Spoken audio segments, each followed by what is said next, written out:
My girlfriend Emily died on August 7th, 2012. I just received another message, and it's worse than the others. She was involved in a 3-car crash driving home from work when someone ran a red light. She was dead within minutes at the scene.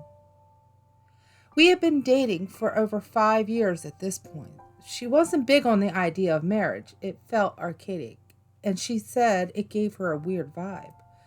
But if she had been, I would have married her within 3 months of our relationship. She was vibrant, the kind of girl that would choose a dare every time.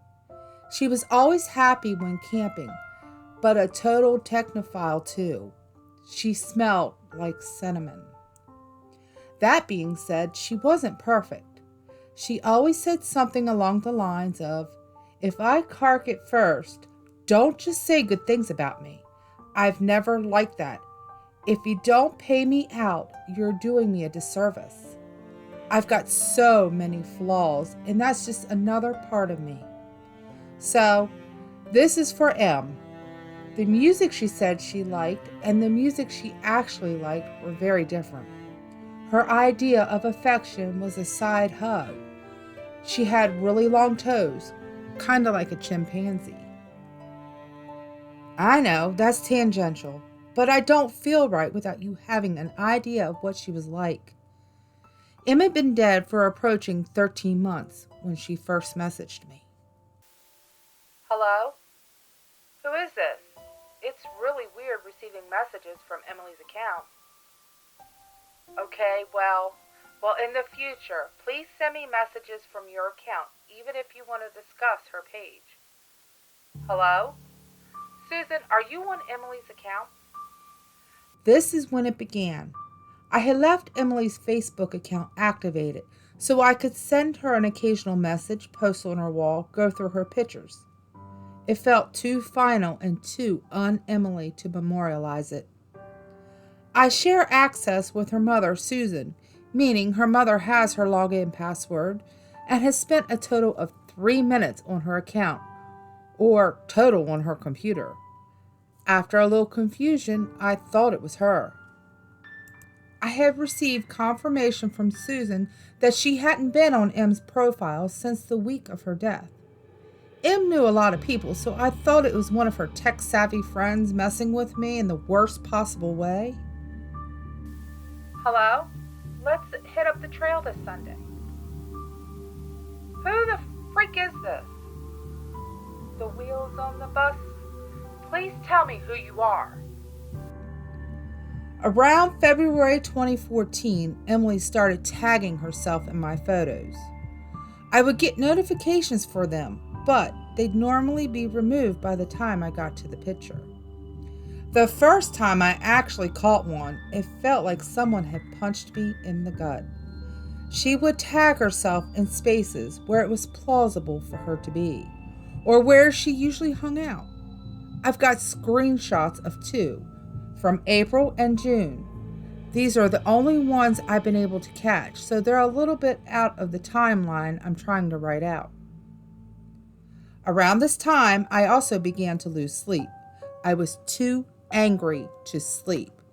She would tag herself in random photos every couple of weeks. The friends who noticed it thought it was some messed up bug. I found out recently that there have been friends who have noticed but didn't say anything about it. Some of them even removed me from their Facebook friends list. At this point, you may be wondering, why didn't you just kill your Facebook profile? I almost wish I did. I did for a little while. On days when I can't get out of here, it's nice to have friends to chat with. It's nice visiting M's page when the little green dot isn't next to her name. I was already socially reclusive when M was alive. Her death turned me into something pretty close to a hermit, and Facebook and MMOs were and are my only real social outlets. I sent what I assume was M's hacker a message. Why are you doing this? Why do you keep tagging me? On March 25th, I got an answer. Hello? Hello?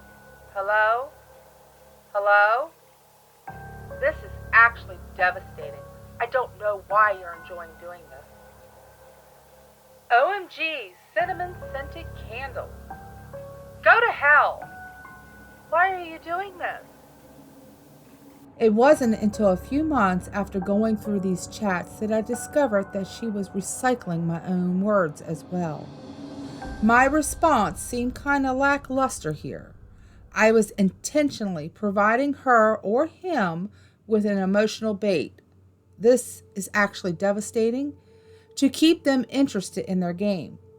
I was working off the assumption that the kind of person who would do this is the kind of person that thrives off the distress of others. I was posting in tech forums, trying to find a way to find this person, contacting Facebook. I needed to keep them around to gather evidence. I have even changed the password and security details several times. On April 16th, 2014, I received this. Why are you doing this? We should make our own jam. JFC, Samantha. Nah, different. No chance of passing. No chance of passing. How many? Garage side door. Side. I. No chance of passing. On April 29th, 2014. Baked beans on toast. I don't know. You just said, yo, ask Nathan. Nathan. Nathan. Nathan. I don't know what's happening. I don't know how you're still doing this. Please stop. Please stop. I don't know what's happening. I hadn't discovered any leads. Facebook had told me the locations of her page that had been accessed from, but since her death, they're all places I can account for. My house, my work, her mom's house, etc. My response here wasn't bait. Yo, ask Nathan was an inside joke that's too lame worth explaining. But seeing her say it again was absolutely freaking crippling. My reaction in real life was much less prettier. Her last few messages have started to scare me, but I wouldn't admit it until this point. On May 8th, 2014, I don't even have words for this. I, -12, -15. My jumper's in the dryer and it's really cold out. Really cold out. Cold. Cold. Nathan, please stop. Cold, freezing. I don't know what's happening. Freezing is the first original word she has said.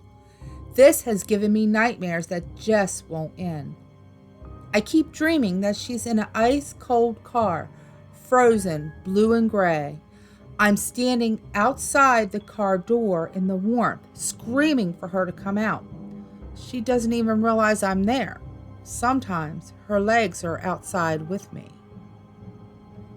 May 24th, 2014. I'm really drunk. I miss you. Who's ever on this account, I don't give a crap. I keep coming home from work and expecting to see you at the computer. Shouldn't I be used to that by now? Us, let me walk. I wasn't really drunk.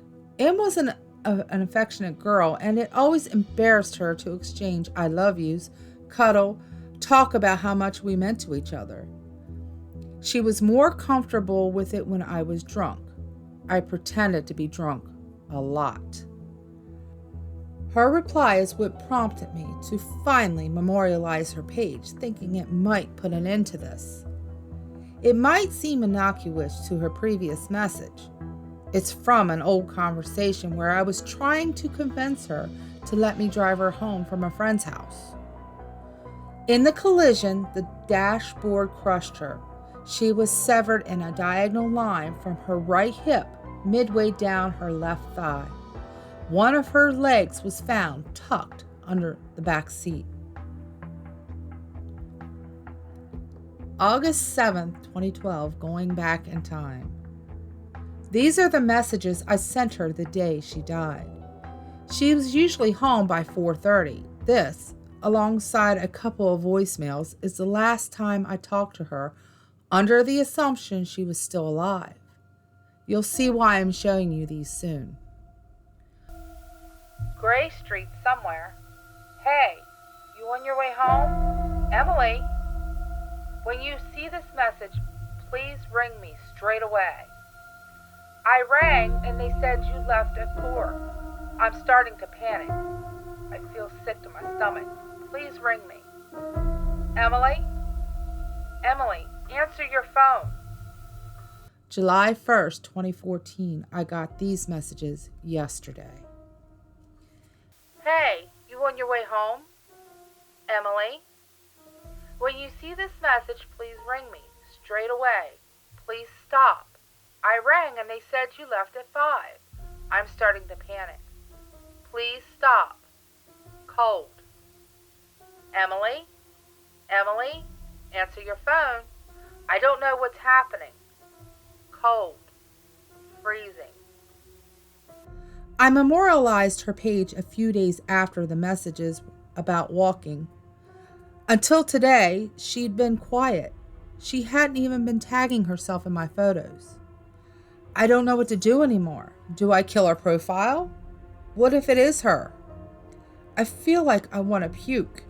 I don't know what's happening.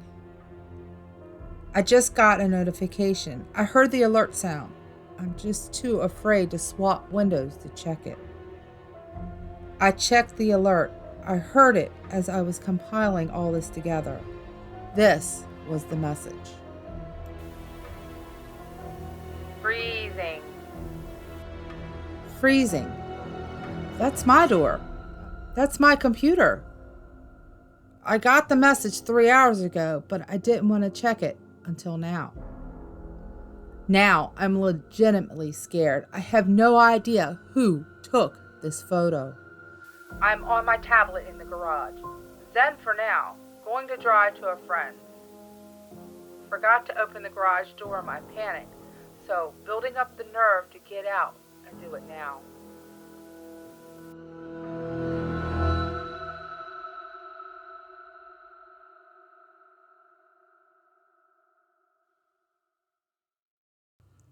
While the previous story is disturbing to say the least, it is fictional, but in today's world, not completely out of the question. Serial killer Todd Kohlhepp used various platforms in a twisted way. Born Todd Christopher Samsell on March 7, 1971 in Fort Lauderdale, Florida, his parents divorced when he was 2 years old. A short time later, in 1976, his mother remarried. It seemed almost immediately Todd began to display disturbing traits while living in South Carolina and Georgia. He was a known bully, often destroying his classmates' school projects, and was even thrown out of Boy Scouts. He once killed a goldfish with bleach because he wanted a new pet, and even shot a neighbor's dog with a BB gun. While investigating Todd's murder cases years later, FBI agent John Douglas said he was abused, abandoned, his grandfather hit him with a cattle prod. Even in elementary school, he was a bully. By the time he was 9, he ended up in a mental hospital. He was very, very angry and combative. He really became a product of his very dysfunctional family. Todd hated his stepfather and desperately wanted to go live with his biological one. After several years of therapy and during his mother's second divorce, he got his wish. Unfortunately, it was not what he was expecting it to be like. At first, Todd enjoyed his life with his father in Arizona, especially learning to blow things up and make bombs. Soon enough, though, he learned to hate his father because he was always out on dates, leaving Todd alone. He demanded his mother and stepfather to let him come back to live with them, but They kept on making excuses of why he couldn't. Finally, on November 25th, 1986, things boiled over for Todd. While his father was away yet again, he lured a local girl out of her house, saying her boyfriend wanted to talk with her. He then forced her into his home with a .22 caliber revolver, tied her arms and legs, taped her mouth. After raping her, he walked her home, threatening her that if she talked, he would kill her family. Within hours, Todd was arrested. While incarcerated, he was diagnosed with borderline personality disorder. When he was asked why he raped the girl, he said he was angry at his father. When the juvenile probation officer recommended he be tried as an adult, Todd took a plea deal that dismissed the sexual assault charges, but still required him to register as a sex offender. He was given 15 years in jail without the possibility of parole on January 19, 1987. None of his 3 guardians visited him while he was in prison. Todd was released from prison in August of 2001 when he was 30 years old. He moved to Spartanburg, South Carolina, got his first driver's license, and found a job at Seven Sons Company by putting fake employment history on his resume. Things started to look up for him until November 6, 2003, when he added murder to his list. Around this time, Todd had been laughed out of Superbike Motorsports store for trying to return a bike. In a fit of rage, he returned with a gun, killing store owner Scott Ponder, his mother Beverly, store manager Brian Lucas, and mechanic Chris Sherbert. Todd escaped justice for more than 10 years, but during that time he started to disclose his innermost sadistic thoughts online. He created a profile with the username Simply Me and put together an Amazon wish list of products to review.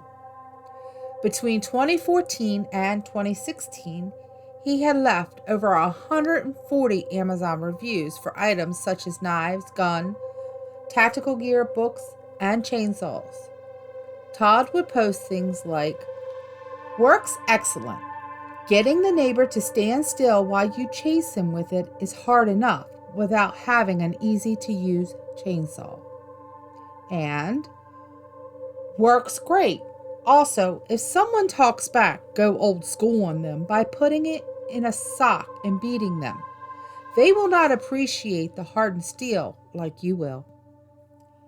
It takes either a really brave and overly confident person or a really stupid person to create a wish list of your favorite serial killer tools and then publicly review them with such frankness about what you're really using them for. In 2006, Todd managed to get a real estate license by not disclosing his criminal past and started his own company that he ran from his home in Moore, South Carolina. TKA Real Estate grew really quickly.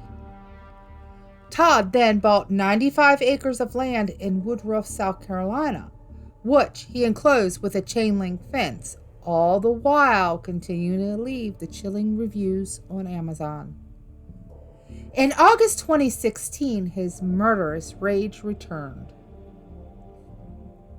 Todd hired Kayla Brown and her boyfriend Charles Carver to clean his compound.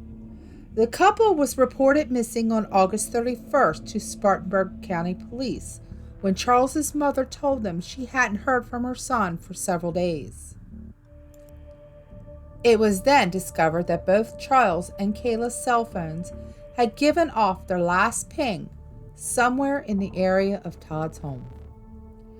Things turned more suspicious when posts started appearing on Charles's Facebook page, stating that he and Kayla had gotten married in secret. The tone of those posts didn't sound like Charles at all. Some even speculated the hacker was his soon-to-be ex-wife. The grisly truth of it was, the real hacker was Todd, and by then he had already killed Charles and Kayla was being held hostage. When a search was conducted on Todd's property, police heard a banging from a shipping container on his land. When they opened it, they found Kayla trapped inside. She had been raped and chained for almost 2 months.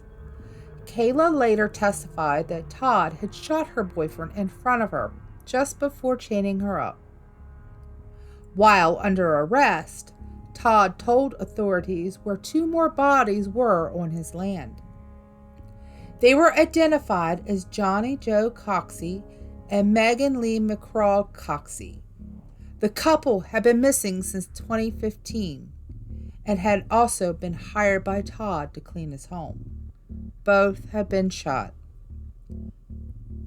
Todd Kohlhepp was charged with 7 counts of murder, 2 counts of kidnapping, and 1 count of sexual assault. He pleaded guilty on May 26, 2017, and received 7 consecutive life sentences without the possibility of parole. When his mother asked him how many others he had killed, Todd reportedly said, "You do not have enough fingers."